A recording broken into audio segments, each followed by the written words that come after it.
JP Morgan is ranked number 2 as one of the most attractive employers of 2023 and is one of the world's top 5 most admired companies. In other words, it's a pretty great place to work. Hello, my name is Chester Elton, and with me is my dear friend and co-author, Adrian Gostick. Well, thanks, Chess. Yeah, we wondered, what do organizations like JP Morgan do right to create a culture of wellness, and what lessons may be learned along the way that can help us in our teams? That's what we're going to look at today. As always, we hope the time you spend with us will help reduce the stigma of anxiety at work and in your personal life. And with us is our good friend, Erin Singman-Kane, Executive Director, Diversity, Equity and Inclusion, and Leadership Development at JP Morgan Chase. Her responsibilities include developing, designing, and delivering initiatives in support of DEI, as well as leadership development programs to help shape the employee experience, develop leader team behaviors, and bring the JP Morgan global community together to work more collaboratively and effectively. Erin, we are delighted to have you on the podcast. Thanks for finding the time for us. Yeah, thank you for having me here today.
So, Adrian, really interested in what your takeaways are from our amazing guest that had not only his great corporate experience, has this military background that I think really uniquely qualifies her to really be compassionate and sensitive. Yeah, but my first thing was that you were kind of poking at her there and joking around with her, and she could kill you with a fork. Just so you know that. I doubt. And she could also, yeah. and she could also hunt you down because she can find you on a map anywhere. So yeah. That part. Listen, if I ever get lost, I'm calling Aaron. Exactly. Hey, a couple of great thoughts. I mean, so many good things from Aaron. I love that. First off, she's saying, look, this is not extra time when she's, counseling people at JP Morgan and et cetera. She's saying, look, I don't want you to add extra time to your day. I just want you to be more intentional in your time. I thought that was just a good thought to begin this here, to become more of a coach leader. Yeah, we often hear you can't make time. You have to find the time, and being more disciplined makes sense. I liked when she said, look, we all are deserving of respect. Take time to get to know your people. Take time to connect, to gain understanding. When you get to know somebody and their background, obviously you're going to be more sensitive and compassionate. I really appreciated that. We often say, do you know your team's stories? Have you taken time to connect? And I thought that was a great affirmation that's an important thing for leaders to do. Yeah, I thought you might jump on that because you're exactly right. Getting to know their stories, which you preach about.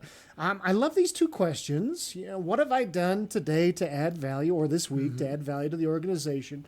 But what have I done to make somebody's life better? What great questions to ask ourselves. I mean, I like asking them every day almost. And then you say, okay, no, I really was more internally focused. Okay, so am I adding value to the org and to somebody else? That's great questions. And that whole idea of empathy and compassion that she went to, these were nice to have leadership qualities, and now they really are. I always like to say must have. She said, no, now it's more of an expectation. Yeah. I really like the way she positioned that. It's not a nice to have, it's an expectation. And no one questions the benefits. Yeah. And by the way, this is JP Morgan. This is not, a company selling muffins. This is one of the biggest companies in the world, high finance, incredibly stressful and pressured. And she says nobody questions the benefits. Yeah.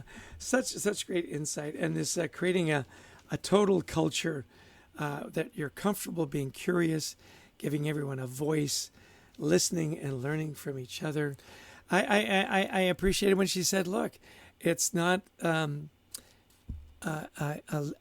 making leaders better coaches. It's being the coach leader, that being more the mentor. She was great. She said both. When I asked her, did I get that right? She said, actually, both of them are true. And then she gave her story about being coached up by her military Major Taylor leader. there. Which is such a powerful story. Instead of shaming her, saying, look, what was your approach? And then with that coaching, went out, and it didn't take her 4 hours. It took her an hour. I mean, she nailed it. The power of a good coach, right? The power of a good coach. So true. And I like that he, instead of saying, hey, you knucklehead, this is how you do it, he said, what did you do? He started with questions. I mean, how great is that? That's what she was saying about younger generations. First listen before you tell.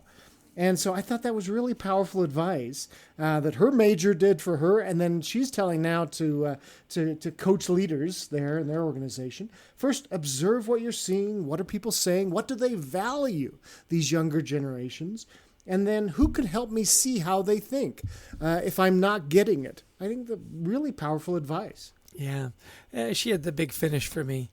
Be kind to yourself and be kind to others. This idea of we've got to bring kindness and respect back into the conversation. We seem to be so agitated and irritated and angry.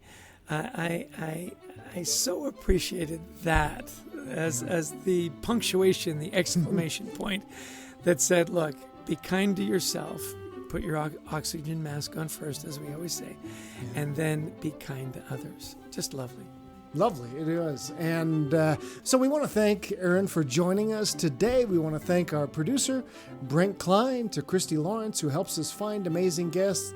They both are very kind to us, and even though sometimes we may not deserve it, we also want to thank all of you who have listened in for your kindness in joining us. If you like the podcast, please share it, download it.